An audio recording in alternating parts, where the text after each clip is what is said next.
రాత్రి నిద్ర సరిగ్గా లేకపోతే శరీరంలో నెమ్మదిగా సమస్యలు మొదలవుతాయి. చాలామంది నిద్ర తక్కువైనా పరవాలేదని అనుకుంటారు. కాని నిద్ర అనేది శరీరానికి విశ్రాంతి మాత్రమే కాదు, లోపల జరిగే మరమ్మత్తుల సమయం కూడా. నిద్ర సరిగ్గా లేకపోతే మెదడు బలహీనమవుతుంది. చిన్న విషయాలు కూడా గుర్తుండవు. ఏ పనిపైనా దృష్టి నిలవదు.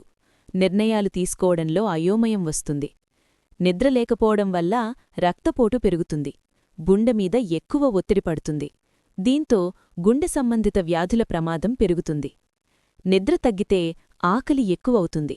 అవసరంలేని ఆహారం తినాలనే కోరిక పెరుగుతుంది. దీంతో బరువు పెరుగుతారు. మధుమేహం, కాలేయంలో కొవ్వు చేరడం వంటి సమస్యలు వస్తాయి. నిద్ర సరిగా లేకపోతే మనసు ప్రశాంతంగా ఉండదు. చిరాకు, కోపం, భయం, దిగులు ఎక్కువవుతాయి. కారణం తెలియకుండానే మనసు భారంగా అనిపిస్తుంది. ఇంకా ముఖ్యంగా శరీర రోగనిరోధక శక్తి తగ్గిపోతుంది. చిన్న జబ్బులు కూడా త్వరగా పట్టుకుంటాయి. శరీరం తనను తాను కాపాడుకునే శక్తిని కోల్పోతుంది. మీరు నిద్రను త్యాగం చేస్తున్నారని అనుకుంటే నిజానికి మీ ఆరోగ్యాన్నే త్యాగం చేస్తున్నట్టే. ప్రతిరోజూ సరైన సమయానికి పడుకొని సరిపడా నిద్రపోవడం అలవాటు చేసుకోండి. రాత్రి ఆలస్యంగా మొబైల్ చూడ్డం మానేయండి. నిద్రనే ఉత్తమమైన ఔషధంగా భావించండి.